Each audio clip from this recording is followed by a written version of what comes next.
ഈ welfare party UDF-നെ അല്ലേ പിന്തുണയ്ക്കുന്നത്? അല്ല, കഴിഞ്ഞ 2019 ലോക്സഭാ ഇലക്ഷനിൽ മാത്രമാണ് അവർ UDF-നെ പിന്തുണയ്ക്കാൻ തുടങ്ങിയത്. അല്ല, പാലക്കാട് ബൈ ഇലക്ഷനിൽ അല്ല, ഞാൻ പറഞ്ഞത് 2019 വരെ അവരെല്ലായിടത്തും LDF-നായിരുന്നു വോട്ട് ചെയ്തത്.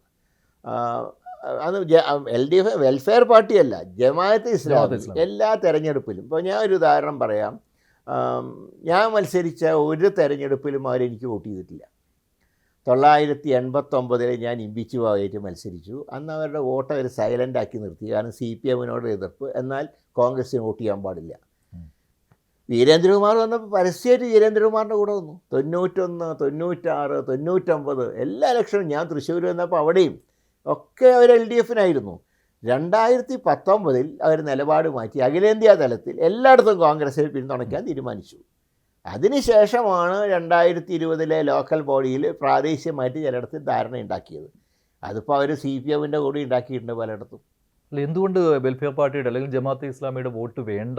ഞാൻ പറയട്ടെ, ഏത് പാർട്ടിയാണ് ഇന്ന വോട്ട് വേണ്ടെന്ന് പറയുക? അല്ല, കോൺഗ്രസ് ഒരു മതനിരപേക്ഷ അതെ, മതനിരപേക്ഷ പാർട്ടിയാണ്. പക്ഷേ വോട്ടർ പട്ടികയിൽ പേരുള്ളവരുടെയൊക്കെ വോട്ട് അതിൽ ജമാഅത്തെ ഇസ്ലാമിയുടെ എത്രയുണ്ട്, RSSൻ്റെ ഇത്രയുണ്ട് നോക്കിയിട്ടാണ് വോട്ട് ചെയ്യിക്കുക. എന്നാലും ജമാഅത്തെ ഇസ്ലാമി വർഗീയവാദികളാണല്ലോ. അല്ല, ഞാൻ പറയുന്നത് അവരുടെ പാർട്ടിയാണ് വെൽഫെയർ പാർട്ടി. അത് എല്ലാ മതക്കാരും ഉണ്ട്.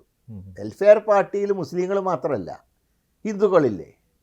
അപ്പം അങ്ങനെ പാർട്ടിയുമായി നിയന്ത്രണം ജമാഅത്തെ. എന്നാലും ഞാൻ പറയാം, അതിലെല്ലാ സമുദായക്കാരും ഉണ്ട്. അപ്പോൾ അവരെ ന്യായീകരിക്കേണ്ട ആവശ്യം ഞങ്ങൾ BJP-യിൽ എല്ലാ സമുദായക്കാരുമില്ലേ? BJP-യിൽ ഇല്ലല്ലോ. BJP അവരുടെ നയം RSSൻ്റെ നയമാണ്. ആ നയത്തിനോടാണ് ഞങ്ങൾക്ക് യോജിപ്പ്. ഇവിടെ ജമാഅത്തെ ഇസ്ലാമിയുടെ നയമാണ് വെൽഫെയർ പാർട്ടിക്ക്. പക്ഷേ വെൽഫെയർ പാർട്ടിയുടെ ഞങ്ങളുമായിട്ട് അഡ്ജസ്റ്റ്മെന്റ് ഉണ്ടാക്കുന്നത് ഞങ്ങളൊരു സഖ്യകക്ഷിയല്ല.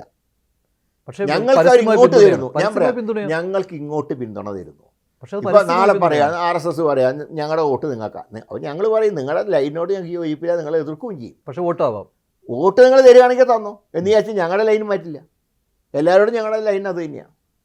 പക്ഷെ അങ്ങനെയാണെങ്കിൽ നേരത്തെ SDPI വോട്ട് വാഗ്ദാനം ചെയ്ത സമയത്ത് വേണ്ട എന്ന് പറയാൻ ഒരു തവണ VD സതീശൻ അല്ല, ഞങ്ങൾ പിന്നീട് പറഞ്ഞല്ലോ, SDPI എന്ന പാർട്ടിയായിട്ട് ഞങ്ങൾക്ക് ബന്ധമില്ല.